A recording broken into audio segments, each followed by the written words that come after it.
Essa é a única sessão que será realizada exclusivamente em português, considerando os seus participantes.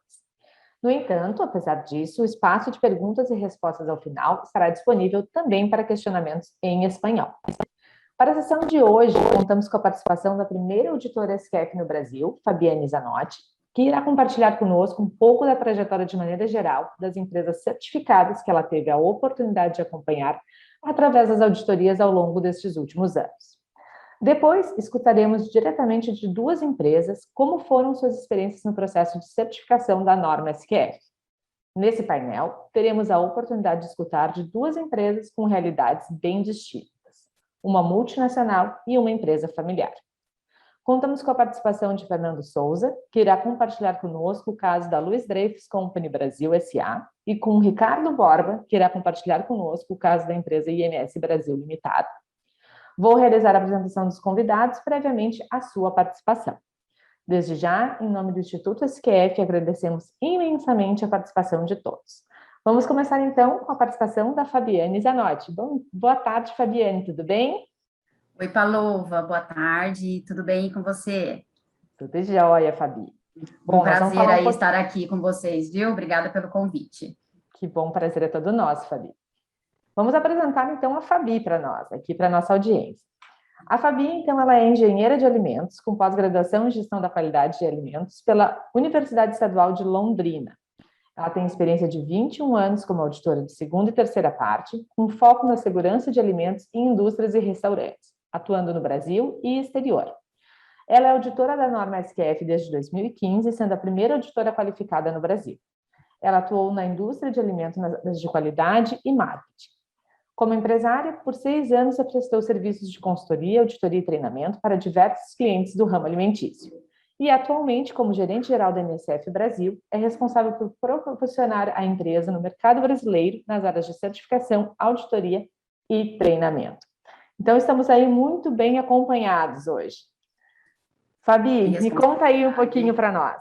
Você, como primeira auditora SQF no Brasil, como foi esse processo? Como foi essa decisão? Por que a escolha da norma SQF naquele momento em que o mercado ainda estava super recente, nós não tínhamos nenhuma empresa certificada no Brasil? Bom, Palova, primeiramente, né, eu acho que o sonho de todo ou quase todo auditor é um dia se tornar auditor de FSI. E isso não foi diferente comigo. Quando eu estava vendo qual seria uma norma, né, que de meu interesse, eu comecei a pesquisar um pouco das normas, né? Pesquisei todas elas, a norma da SQF, IFS, BRC e IFSC 22000. E desde o começo, assim, eu tive uma empatia muito grande com a norma de SQF, né? Somada a isso, a gente teve também uma demanda, né? Aqui no Brasil, a NSF foi o primeiro organismo certificador a certificar clientes de SQF, então existia também uma real demanda aqui no Brasil para essa norma, assim como também tinha para outras, né? E eu achei bastante interessante, gostei da norma, aproveitando a demanda que a gente tinha, e resolvi investir um pouco de tempo para me qualificar para SQF especificamente. Muito legal. E agora eu queria chamar uma pergunta bem particular, né? Sabe que a primeira auditoria a gente nunca esquece, né? Então eu queria que tu contasse um pouquinho para a gente como é que foi a experiência da tua primeira auditoria SQF no Brasil, em que ano foi, e se a empresa em questão permanece certificada, se tu quer contar um pouquinho para a gente como é que foi essa tua experiência. Claro, Palova. Então, antes de eu fazer a primeira auditoria de certificação, eu acompanhei com outro auditor uma pré-auditoria de SQF, tá? Então, eu não fui auditora, né, mas eu acompanhei e, assim, eu fiquei bastante encantada com o processo todo. Foi aí que eu falei, poxa, realmente eu quero investir tempo em ser auditora. E quando foi em 2015, eu lembro que na época eu fiz o meu treinamento, inclusive foi no México, né, para fazer a qualificação de SQF, eu já tinha o título de auditora líder, então aí eu fui fazer mais a parte da qualificação para auditora SQF mesmo. E foi em setembro de 2015, quando eu fiz o meu treinamento, e quando foi em outubro, foi a minha primeira auditoria de qualificação. Eu já tinha acompanhado várias auditorias, né? Porque como eu já sabia que eu queria ser auditora e que eu ia me qualificar, eu já tinha no ano anterior acompanhado algumas auditorias, inclusive. Então já estava fazendo minhas shadows. E aí, então, quando foi em outubro, foi a primeira auditoria que eu fiz. É, foi na Luiz Dreyfus, na unidade de Santos, tá? Eles continuam certificados até hoje. E foi uma experiência, eu estava super nervosa, lógico, né? Eu acho que o primeiro tudo a gente fica nervoso, por mais Sim. experiência que eu já tinha como auditora, né? Por mais que eu já conhecesse o pessoal da Dreyfus, porque eu já tinha feito auditorias de sombra, né, com eles, mas realmente a primeira auditoria ela é bem desafiadora. Eu lembro que eu fiquei bastante nervosa na noite anterior, e até o Henrique que me acompanhou, o Henrique falou, fica tranquila, você já está conhecendo bem a norma, você já tem experiência com auditoria, mas dá aquele friozinho na barriga, mas foi uma experiência super bacana, e eu queria, né, eu queria fazer a melhor auditoria do mundo, e o pessoal me deixou super à vontade, no final deu tudo certo, a gente sempre sai com aquela sensação de que, poxa, podia ter, né, podia ter feito algo a mais, poxa, eu podia ter visto aquilo outro, como a auditoria é amostral, né, então, assim, eu fiz uma análise crítica muito grande depois, até porque na sequência viriam outras auditorias, né? Mas foi uma experiência bastante bacana. Eu tive a super sorte do cliente ser super parceiro, deixar super à vontade. Também o auditor que estava me acompanhando, o Henrique, também me deu todo o suporte. Então, foi bem, não foi nada traumático, foi Que só bom. aquela ansiedade do início, mas o resultado final foi bastante bom. Muito legal. E é interessante, né, Fabi, a gente ouvir esse relato, porque normalmente as empresas estão muito nervosas no dia da auditoria e elas sempre acreditam Uhum. que o auditor está chegando muito tranquilo. E nós, na posição de auditores, também temos os nossos momentos, as nossas inseguranças, né? Mas Não, você e já, eu te digo assim, até cada cliente novo que a gente vai é um desafio, né? claro, Porque você não sabe quem que vai estar ali, como é que vai ser a receptividade, o que que você vai encontrar pela frente. Então eu digo assim, ó, por mais que eu tenha aí 20 anos de auditoria, toda vez que a gente vai para um cliente novo, gera aquela certa ansiedade pelo lado do auditor também. com certeza. Bom, e eu imagino também que ao longo desses anos tu deve ter tido a oportunidade de acompanhar a evolução e também os desafios dessas empresas no processo, não só de certificação, mas também de manutenção dos seus programas de segurança de alimentos. Me conta um pouquinho qual é a tua visão, tua experiência sobre esses processos. O que é mais difícil para as empresas? É a primeira etapa de implementação? É depois a parte de manutenção do sistema? Me conta aqui qual é a tua visão como auditora sobre essa ótica. Então, Paulo, é até engraçado porque eu verbalizo isso com os clientes, tá? Toda vez que a gente faz uma primeira auditoria de certificação, eu saio da auditoria e eu falo para eles, olha, ok, vocês conseguiram o primeiro passo, mas o maior desafio vem agora, né? E é verdade, porque na hora da implementação, na hora de vamos lá dar o go live, vamos, né, tá todo mundo, né, naquela pressão de que precisa certificar e todo mundo ficou aí 2 anos, um ano trabalhando fortemente para conseguir, então tá todo mundo naquele gás. Depois que consegue a certificação, eu falo, eu acho que o maior desafio, com certeza, é a manutenção, né? Então, e eu sempre verbalizo muito isso nas auditorias, e principalmente, por exemplo, quando a gente faz auditoria, que o cliente vai super bem, né? Outra coisa que eu costumo verbalizar com eles é parabéns, excelente trabalho. Mas agora você tem um desafio de ser ainda melhor no próximo ano, né? Porque o processo de certificação, ele é isso, ele é uma melhoria contínua, né? Então, respondendo a sua pergunta, eu acho que a parte de manutenção é mais complicado. E só compartilhando também, né? Eu passei por várias versões da norma aí, por várias mudanças de versão da norma desde 2015, e eu sinto que por mais que tenha todo um trabalho de preparar, de comunicar as mudanças, as alterações da norma, toda a primeira auditoria pós mudança de norma também é um grande desafio para o auditado e para o auditor, porque às vezes tem, né, um pouquinho da interpretação, às vezes tem alguma coisa que não estava totalmente entendível. Então, também é um grande desafio que eu vejo que as empresas têm nas auditorias, bem logo depois da alteração de norma. Porque tem uma atualização. Não, perfeito, eu também sou super de acordo contigo, e eu vejo realmente essa ansiedade da primeira auditoria, da auditoria de certificação, uma preocupação muito grande, e as empresas pensam que depois vai ser mais fácil, mas eu concordo contigo, eu acho que o grande desafio é a gente manter, né, aquele gasto, todo aquele engajamento do início, permanecer aí ao longo dos anos, à medida que a empresa vai passando pelas suas manutenções.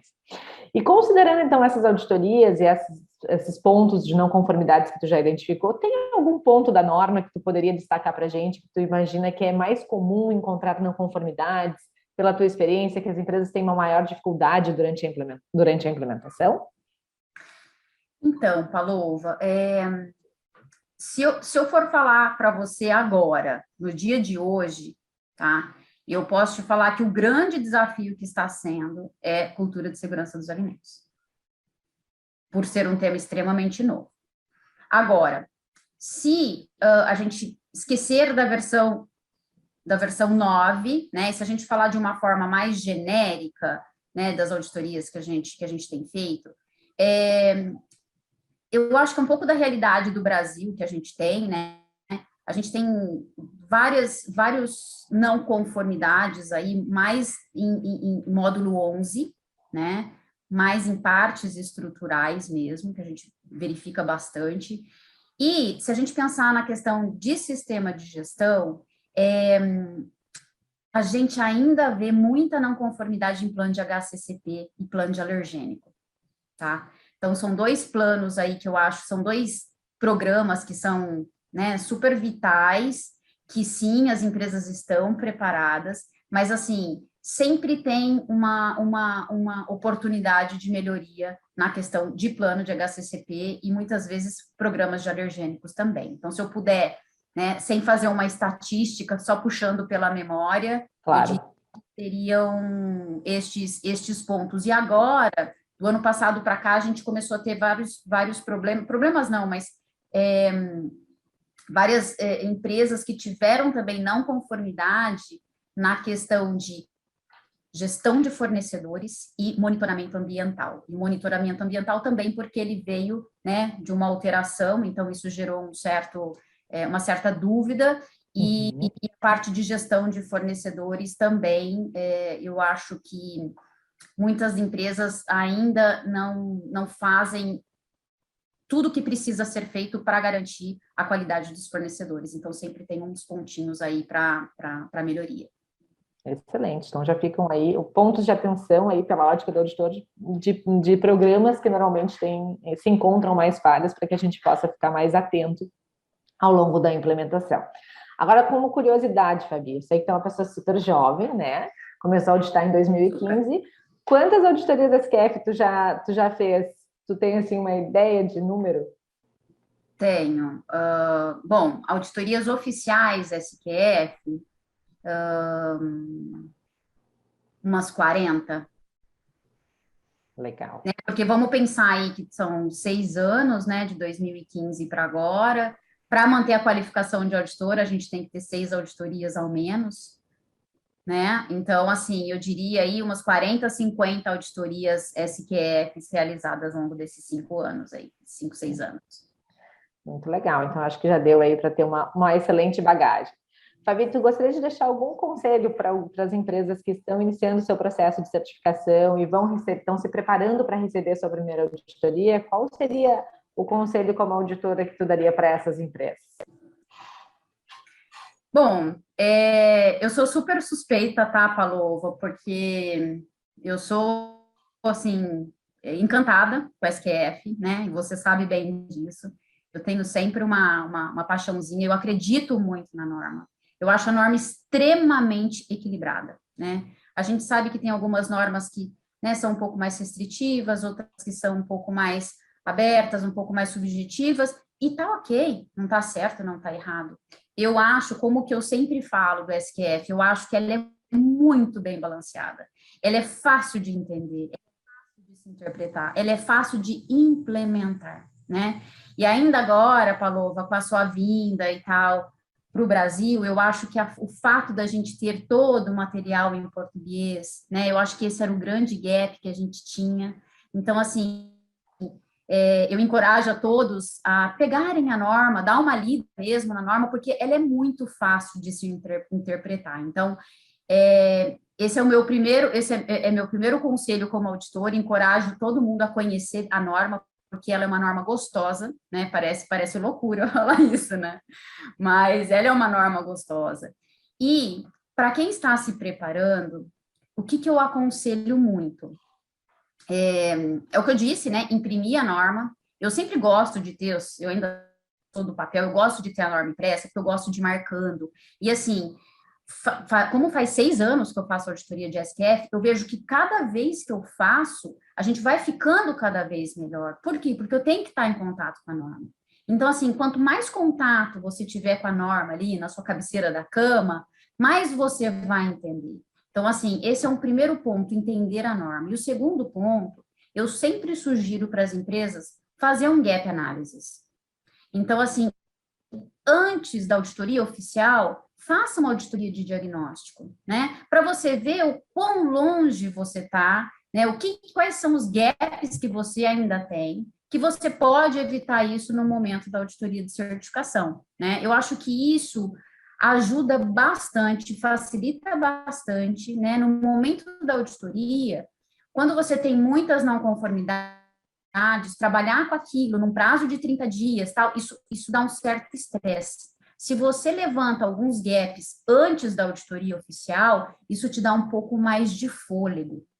E eu sempre comento, a gente tem que entender que para um sistema de certificação, o importante é fazer que o sistema todo, todos os procedimentos implementados sejam vivos, para que você possa ter o benefício. É um trabalho muito grande para simplesmente ter aquilo, para mostrar para um auditor, ter um papel.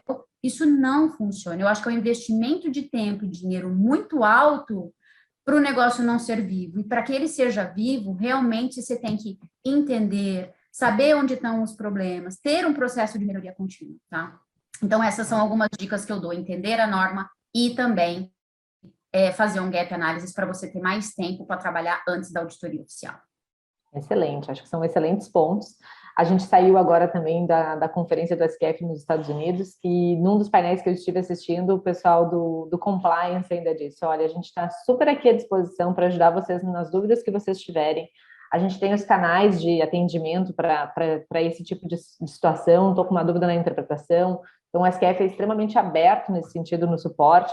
Eu aqui no Brasil, o Julian, o Luiz, que são meus colegas que atendem também aqui América Latina, a gente está super disponível para tirar dúvida, para auxiliar na questão de interpretação, quando gera alguma situação.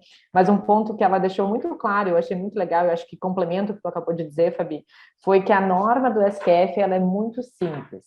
Se está escrito, é porque ela espera de ti aquilo. Se não está escrito, ela não espera de vocês aquilo. Então, assim, ser muito objetivo, realmente ler e reler o requisito.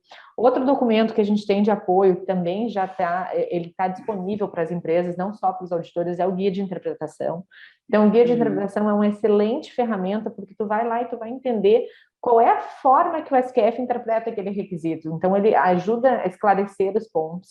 Outra dica que eu também complemento é a questão do glossário, ler o glossário. Bom, eu estou com dúvida se isso se aplica para mim, se meu processo ele é de alto risco ou não é, se o meu fornecedor ele é um fornecedor ou ele é um fabricante por contrato. Então, busca essas respostas também dentro do glossário da norma. Então, a gente tem muito recurso ali. E eles falaram a mesma coisa que tu, Fabi. Tenham uma norma impressa perto de vocês. Por mais que a gente possa usar o digital, é muito bom tu ter a norma para escrever. E a edição 9, ela veio com uma atualização de layout que te permite isso. Foi um dos pontos que a equipe de marketing interno da SQF se preocupou na edição 9 de deixar espaço para que as pessoas, de fato, fizessem seus apontamentos ainda dentro do papel, né? E ter isso junto com a gente bem próximo. Mas muito legal, eu acho que todos esses pontos complementam super bem o que tu colocou com relação a como se preparar para a primeira auditoria. Fabi, eu acho, né, Paloma, deixa eu só complementar aqui. Claro, por favor. Qualquer sistema de gestão que a gente fala, antes de sair fazendo, você tem que se planejar, né? Então, você tem que saber quem que vai ser o dono daquilo, como que você vai fazer, em que etapa que você vai fazer, para que o negócio saia bem feito. Então, as empresas também que vão, né, que buscam a certificação, certificação, é importante um planejamento prévio, né, para que ela possa fazer o projeto. O que eu falo é o seguinte: tem que ser um projeto que funcione, um projeto vivo, né? Senão, é como eu disse,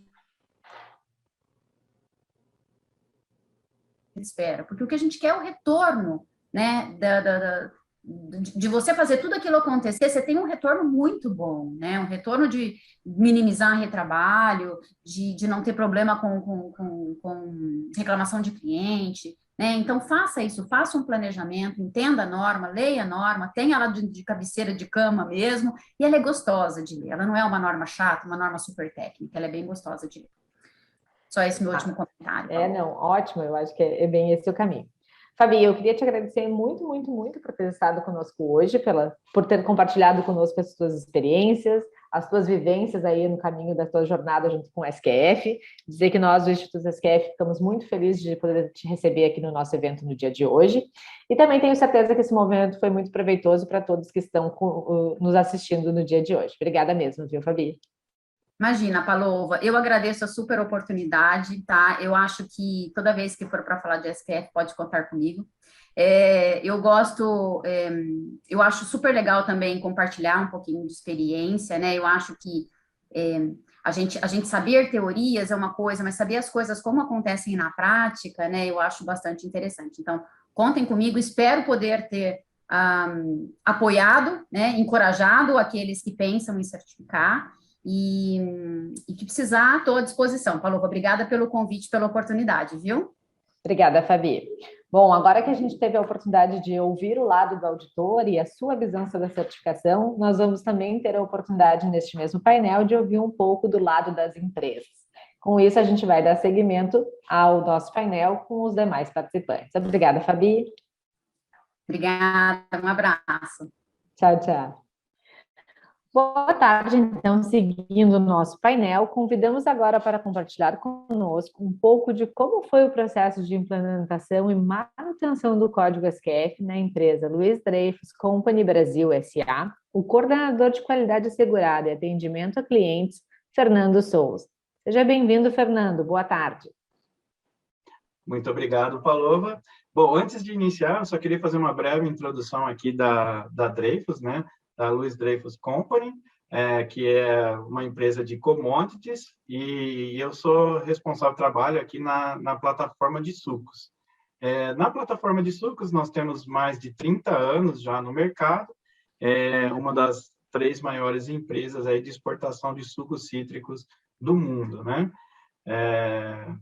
Bom, com relação à SQF, como você comentou, eu sou relativamente novo aqui na Dreyfus, então eu estou mais de 1 ano e meio, quase 2 anos aqui. Então já passei pela minha segunda manutenção de certificação e foi bem interessante, com resultados bem expressivos. Estamos muito contentes com os resultados. E até iniciando, né, o porquê da SQF. E essa foi até uma pergunta que eu mesmo, quando eu cheguei aqui, fiz isso para o time, né? Então, por que da SQF, né? E falando pessoalmente, eu já havia ouvido falar da norma, mas eu ainda não a conhecia profundamente, como hoje. Então, o pessoal me passou a experiência e com cada um do time que eu falei aqui, esse brilho no olhar de falar de cada requisito, eu já vi que a parceria há anos e que só temos a crescer com a SQF, né? Mas pegando com o time, então, o porquê, né, de que foi escolhida esse programa de certificação, na época, a nossa planta lá na Flórida, nos Estados Unidos, já trabalhava com a SQF, já era certificada SQF, e, obviamente, a demanda, né, para um reconhecimento de FSA era alta, e aí, aproveitando todo o conhecimento que eles já tinham da norma, né, eles fizeram uma consultoria para nós aqui, trabalhamos juntos e fizemos aí a implementação na época da certificação SQF aqui para as plantas do Brasil. Aqui no Brasil, nós temos 2 plantas produtoras em São Paulo, né, em Bebedouro e em Matão, e uma planta produtora também em Paranavaí, no Paraná. E também temos o nosso terminal em Santos, que faz toda a distribuição da logística mundial aí dos nossos sucos cítricos, né? E aí, nas 4 unidades, nós somos certificados SQF. Então, nas 3, no protocolo de produção e no terminal de distribuição, né? E aí, eu já perguntei também para o time, né, quais foram os desafios, né, da implementação na época, né? Então, o primeiro desafio, acho que foi até um pouco do que eles falaram para mim, era a gente explicar para alguns clientes que, de repente, não conhecem profundamente a SQF, então, ir lá e falar, olha, é de FSI, todo mundo sabe que é de FSI, mas explicar das vantagens, né, que temos com a SQF, diferente das outras normas de FSI. Então, esse foi um desafio, né, passar para os clientes, né, que essa norma nos dá aí à frente do mercado, né, à frente de competição, em termos de sistema de gestão e garantia do produto. E um segundo desafio que o pessoal me passou é que, na época, as normas, né, elas estavam praticamente todas em inglês, então, até que para o time da qualidade foi tranquilo, mas para fazer a divulgação para todas as pessoas foi um pouquinho mais complicado, né? Tendo que fazer a tradução, os treinamentos. Então, esse também foi um desafio na época. Fernando, deixa eu te interromper até colocando nesse paralelo. Qual foi o ano que vocês tiveram a primeira certificação, tu sabe? Foi em 2012, começou para 2013. Então, era o código 7.1 ou 7.2, eu acredito. De fato, até trazendo a informação, o primeiro código SQF que sai em português é o 8, né? Que foi ali em 2018. Então, de fato, no início, esse era, sem dúvida, um grande desafio. Só de curiosidade, desculpa te interromper, pode seguir a tua explanação. Imagina, eu que agradeço, e é importante a gente saber. Então, esse foi um ponto que o pessoal deu, né, na época, e agora, já como você comentou, com as normas traduzidas, né, e crescendo, dá para ver, né, pelos números que a gente tem aqui de informação, que está crescendo no Brasil, então é bem interessante a gente ter, né, ela em português, que fica muito legal. Então, é um excelente trabalho também. E aí as vantagens, né, que nós vimos aí com esses anos, né, que nós temos aí desde 2012, 2013, né, até hoje, 2021, com essa certificação, é que a gente consegue ter a garantia, né, de qualidade dos nossos produtos e segurança dos alimentos. Então, a gente mostra a robustez no nosso sistema de gestão, até porque a norma ela é mais prescritiva, né, de alguns outros de FSA, então é bem interessante para a gente. E, na minha opinião, como uma pessoa nova trabalhando, isso facilita muito, né? Então, não fica aquele requisito aberto, né? E aí cada um pode ter interpretações diferentes. Então, a norma ela já fala, olha, você precisa disso, por isso, e vamos atender dessa forma. Perfeito. Eu acho que dessa forma a gente faz um sistema de melhoria contínua, baseado em boas práticas.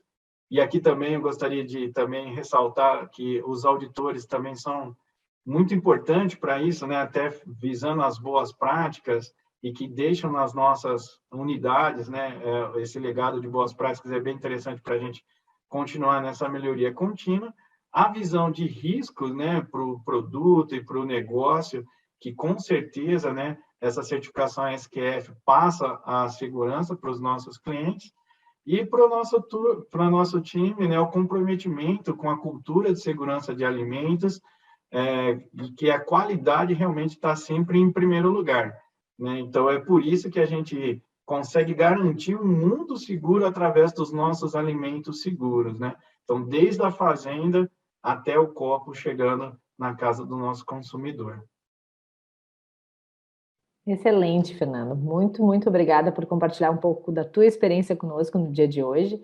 É legal a gente ver a tua ótica também, uma pessoa que também veio da mesma indústria, mas que conhecia outras normas, chegando numa empresa já certificada com a SQF, esse entendimento, esse comprometimento, e realmente ver, como tu bem relatou, o brilho nos olhos de quem já vinha trabalhando com o sistema e já estava bastante mais habituado a isso.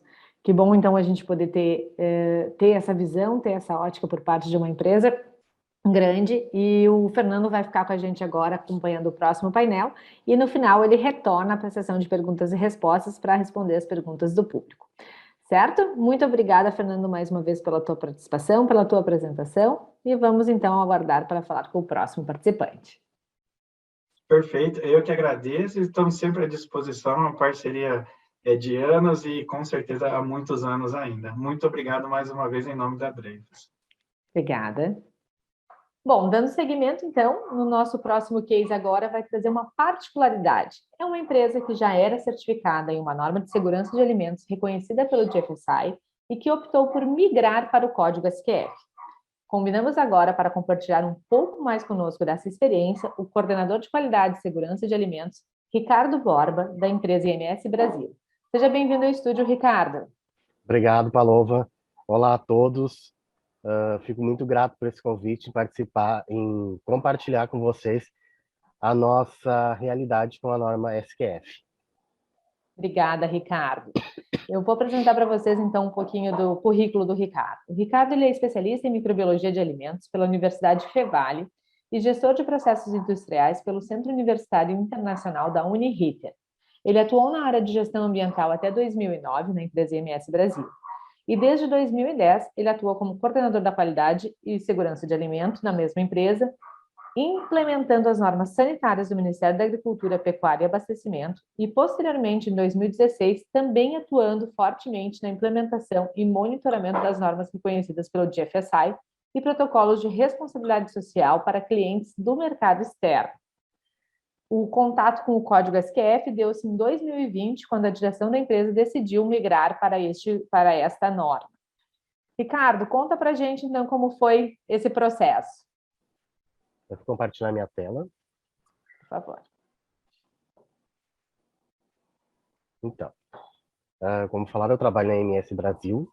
A MS é uma empresa de petiscos para cachorro, partes bovinas, suínas e de aves hidratadas. Eu vou apresentar para vocês um breve histórico da empresa. Ela foi fundada em outubro de 98, no município de Estância Velha. Em agosto de 2010, ela teve a instalação do Serviço de Inspeção Federal. Em julho de 2016, ela conseguiu se certificar na norma BRC. Perdão. E em outubro de 2020, ela migrou para o código SQF. Vale lembrar aqui uma data muito importante que eu esqueci também, que em abril de 2001, eles me contrataram. E por que a gente escolheu a SQF? A gente fez uma análise da nova versão da BRC, na época que a gente estava trabalhando, e essa versão da norma, a gente tinha muita dificuldade em adequar a realidade da empresa com a norma. A BRC é uma norma muito engessada, ela te dá um caminho só, tu segue por esse caminho ou não tem nenhum outro. Outro fator importante também foi a aceitação do SQF no mercado norte-americano. Hoje a gente, praticamente 95% das nossas vendas é para o mercado norte-americano. Outra coisa, a gente fez um estudo de comparação entre vantagens e desvantagens entre a SQF e o BRC, para ver mesmo se era viável migrar para a SQF, sendo que a BRC estava em curso já de a gente receber a nova auditoria em 6 meses. Nessa avaliação, a gente viu que a SQF era um código flexível e era capaz de se adequar à realidade da empresa. Outra coisa que a gente fez também foi uma pesquisa com os nossos clientes de aprovação sobre o que eles achavam se a gente migrasse para o SQF, e foi uma migração muito bem recebida por eles lá fora. E já na versão 8 já se falava de um código específico para o PET, que é uma coisa que nos interessava bastante, porque não havia nada específico para o nosso setor de PET, então a gente estava tentando se adequar a se moldar a outros formatos que não condiziam com a realidade da empresa.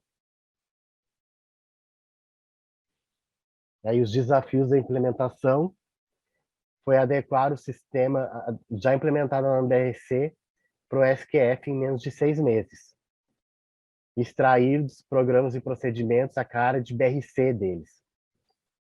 e trabalhar com as pessoas-chave em um período curto de tempo.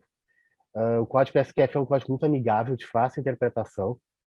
Ele tem versão em inglês, em português, e é a nossa segunda auditoria esse ano e sempre tem sido uma grata surpresa a gente vê os resultados que a gente está conseguindo alcançar com esse código. Quando a gente fala que ele é flexível, eu não quero dizer que é uma norma fácil, desmerecendo ela em virtude de outras normas.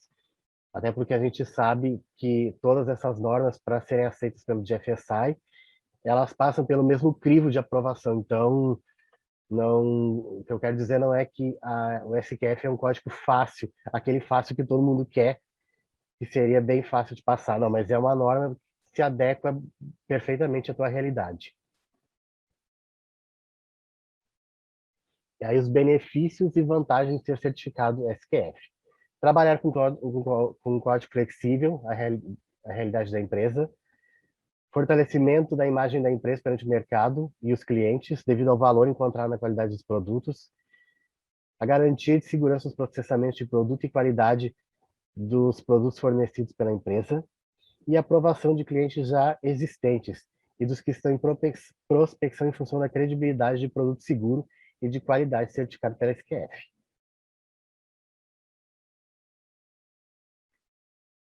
Obrigado.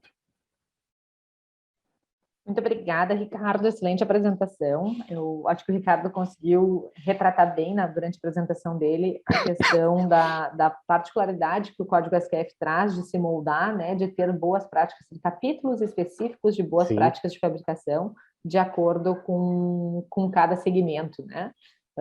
Eu acho que isso é bem interessante, bem rico, e tenho certeza que a gente pode explorar perguntas para o Ricardo também acerca dessa questão ao longo do painel de perguntas e respostas.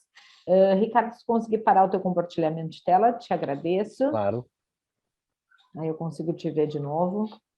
Ótimo, muito bem. Muito obrigada, Ricardo, pela tua apresentação, foi muito esclarecedora. A gente vai, agora na sequência, para a sessão de perguntas e respostas. Eu vou trazer de volta os outros dois painelistas junto com o Ricardo para o estúdio, para que a gente então possa ficar à disposição do público.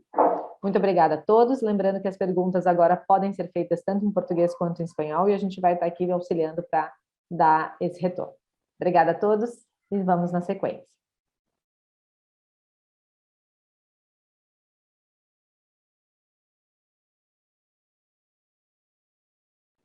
Olá, muito obrigada a todos. Eu convido agora, por favor, os painelistas a ligarem suas câmeras, a Fabiane, o Ricardo e o Fernando. Antes de iniciar a sessão de perguntas e respostas, eu já peço desculpas pela nossa falha de edição, desculpas ao Fernando, em especial, que estava conosco naquele painel. Acontece algumas falhas eventualmente e nós pedimos desculpas por esta. Ricardo, se tu puderes também ligar a tua câmera para ficar com a gente aqui na parte de perguntas e respostas, eu te agradeço. Muito bem, pessoal. Então, vamos então à primeira pergunta. Eu vou passar primeiro para a Fabi, enquanto que chegou aqui uma pergunta bem direcionada mais à questão do fluxo da auditoria. A pergunta que veio aqui, Fabi, é com relação à auditoria não anunciada. Quando a gente tem uma janela para uma auditoria não anunciada, o que acontece se a gente não consegue receber o auditor dentro dessa janela? Existe alguma flexibilidade nesse sentido? Se o auditor precisa se apresentar depois disso? Como funciona? Tu pode comentar um pouquinho para a gente? Oi, Paloma, o Fernando está aqui, ó, do meu ladinho, ele sabe bem como é que é esse negócio de janela de não anunciada. Inclusive, isso é um item do código do SQF, que ele fala que você, no seu sistema de gestão, que você precisa prever, né, que você precisa ter um calendário de como fazer, como fala, se esquematizar para uma auditoria não anunciada. Então, por exemplo, a empresa já sabe desde o início do ano que ela vai passar por uma auditoria não anunciada, tá? Ela já sabe qual que é a janela dela. Então, toda vez que ela tem uma janela, o que ela precisa fazer? Ela precisa passar, né, para a gente qual que é os blackout days, que dia que ela não pode receber a auditoria. Mas ela tem sim que ser realizada dentro daquele intervalo do range da auditoria. tá? Então, em algum momento, ela tem que ser realizada dentro daquela faixa de data da auditoria. E com o blackout days, que ela precisa mandar para a gente, ó, nesse dia eu não posso por isso e por isso. Ela tem que justificar o porquê ela não pode, né? Não simplesmente, olha, eu não posso atender. E isso é avaliado internamente, né? E aí sim a gente dá um feedback para a empresa, ok, consideramos, aprovamos, faremos nos dias que não estão bloqueados. Então, ela pode sim mostrar quais dias que ela não pode receber, até caso da Dreyfus, né, Fernando? A gente, segunda-feira, normalmente, muitas vezes não tem produção. Então, assim, é um motivo, né, porque a auditoria tem que estar rodando, e uma auditoria não anunciada, nos primeiros 30 minutos que você está dentro da fábrica, você já precisa ir para dentro da planta, né, do processo produtivo. Então, tem que estar produzindo. Então, aí tá lá, segunda-feira, normalmente não tem produção, tá um blackout, e é um motivo aceitável para que não seja recebida a auditoria. Tá? Então, é assim que funciona o processo de não anunciado. É bem legal o processo de não anunciado. Obrigada, Fabi. Excelentes comentários aí. E da parte dos... acho que aproveitando o gancho, eu vou aproveitar e fazer a pergunta para os auditados, né? Como vocês se organizam para fazer essa agenda de blackouts e mandar para a certificadora, né? Como é que vocês estão fazendo essa organização internamente com a gestão dentro do acompanhamento da norma de vocês? Vamos ouvir primeiro o Ricardo, depois o Fernando. Pode ser, Ricardo? Pode ser, vocês estão me ouvindo? Uhum, perfeitamente. Nós ainda não passamos pela auditoria não anunciada. A nossa última auditoria foi agora em outubro, então a nossa auditoria não anunciada vai ocorrer ainda no ano que vem. Então a gente ainda está vendo como vai fazer para essa organização das datas disponíveis para receber a auditoria não anunciada. Perfeito. Lembrando que, por parte do auditado, também existe um prazo para ele submeter, então, esses blackouts, né? Então, o Ricardo acabou de passar por uma auditoria, então ele ainda está dentro do prazo tranquilamente para submeter as suas datas. Vamos ver como é que foi a experiência do Fernando, que já passou recentemente por uma auditoria não anunciada. Olá, pessoal, tudo bem? Foi recente, inclusive, né? Na verdade, a minha foi a minha primeira, né? Como eu sou recente aqui na empresa, mas a Dreyfus já passou por outras já, né? Então, o pessoal já estava com todo o procedimento e costume aí para fazer o blackout, né? Das reservas da data. Mas no nosso caso é até um pouco simples, né? Como a gente é sazonal, então no primeiro semestre a gente não tem produção, então essa já é uma informação que a gente passa, né? Para o organismo certificador, e de segunda-feira, né, como os finais de semana são paradas e executam a limpeza e higienização de toda a planta, então, normalmente, de segunda-feira também, a gente está iniciando o processo, e aí ele precisa de um tempo para se estabilizar e realmente ter o processo produtivo para ser auditado. Então, no nosso caso, foi praticamente isso. Então, o primeiro semestre, a gente passou porque realmente não tem, né? Produção, e as segundas-feiras por causa da parada para a higienização da planta.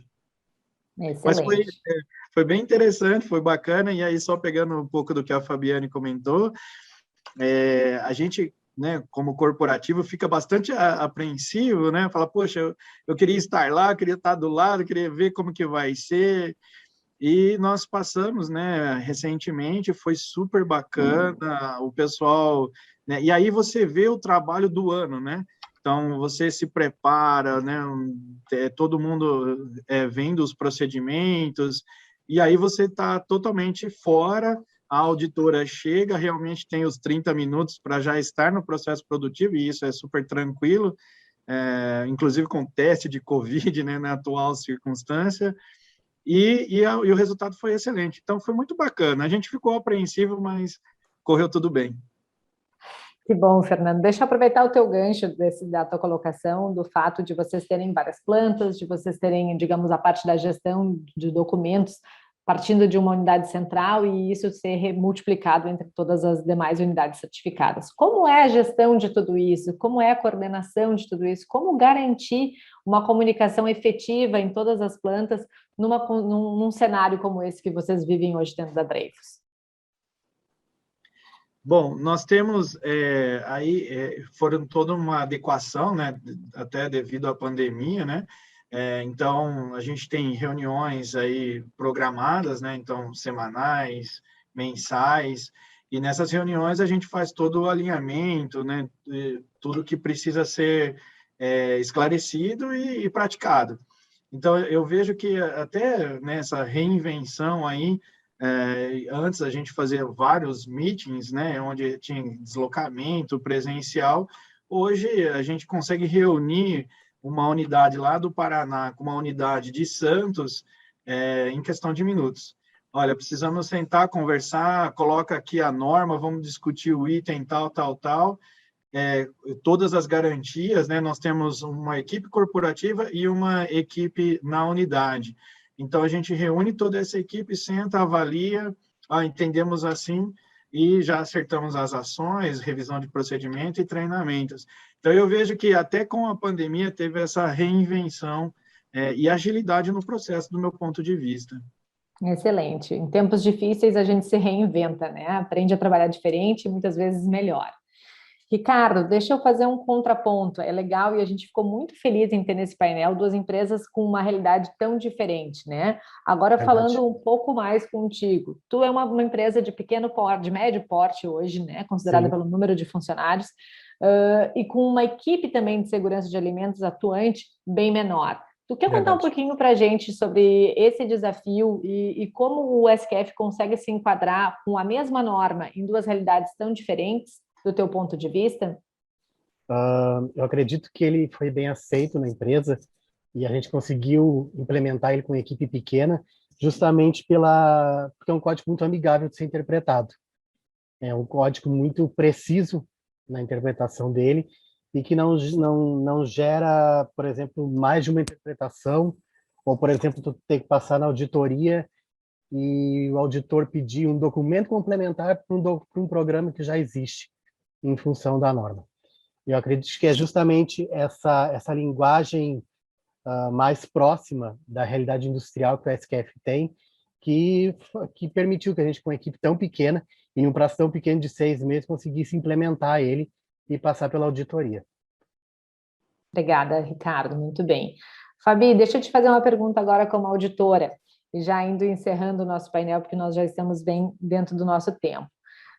A gente sabe que o GFSI ele estabelece um tempo mínimo de duração das auditorias para que elas sejam reconhecidas. Então, que os fatores que impactam dentro desse tempo vai estar envolvido o tamanho do site, número de funcionários, número de planos HACCP. Então, como é para o auditor fazer a gestão do tempo dentro de uma auditoria numa empresa de pequeno porte, de uma empresa de grande porte? Como é que tu sente isso? Conta um pouquinho para a gente se é muito diferente, se a condução, a questão de como vai fluir essa auditoria, ela é parecida. Deixa a gente entender um pouquinho da ótica do auditor. Legal, Paloma. Essa é um excelente questionamento isso, né? Porque tem realidades aí muito distintas, né? Eu sempre falo, e até na hora que a gente estava gravando, eu falei do planejamento. Eu acho que, assim, é muito importante, antes de você ir à auditoria, que você faça uma agenda bem feita, uma agenda bem planejada. Então, independentemente do tamanho do site, os requisitos todos têm que ser avaliados, né? O que vai mudar? Então, dependendo da empresa, se ela tem 4 planos de HCCP, 6 planos ou 1 plano, você vai reduzir ou aumentar o tempo que você vai investir no plano de HCCP. Até por isso que a auditoria ela pode variar de 2 até, temos clientes aí com 6 dias de auditoria, né? Então, eu acho que o mais importante é que o auditor, ele faça um bom planejamento da auditoria, que ele faça uma agenda bem detalhada, com todos os requisitos, e pensando, né, na realidade da empresa, pensando quanto de tempo que eu preciso investir para olhar esse requisito. Quando você faz isso, você faz um bom planejamento, a hora que você vai para a auditoria, primeiro que está muito mais claro para o auditado, né, que área que vai ser vista em qual horário, então fica mais fácil para as pessoas estarem preparadas para te atender naquele momento e para explicar como é que funciona o processo, e também para que a gente consiga cumprir com verificando todos os requisitos, tá? Então, o planejamento, o fluxo da auditoria, ele é exatamente igual O que vai mudar é o tempo investido em cada um dos requisitos, dependendo do tamanho da planta. Muito obrigada, Fabi, muito obrigada, Fernando, muito obrigada, Ricardo, pela participação de vocês, pela disponibilidade, por estarem conosco no dia da gravação, por estarem conosco hoje aqui nessa sessão de perguntas e respostas. Tenho certeza que a contribuição de vocês para a comunidade SQF brasileira foi extremamente importante e a gente vai dando a sequência agora dos próximos painéis. Mais uma vez, agradeço a participação de todos vocês. Obrigado e boa auditorias a todos. Obrigado, bom rever vocês aí. Até mais. Da mesma forma, até mais. Bom, então na sequência a gente tinha um break planejado que nós não vamos fazer porque avançamos um pouquinho nessas últimas sessões e vamos seguir direto para a sessão 7. Então, vamos seguir a continuação com a sessão 7 e não vamos ter o break que habíamos previsto para este momento, vamos dar a sequência porque já estamos quase al final do evento. Muchas gracias a todos. Y por favor, el soporte puede rodar el video de la sesión número 7.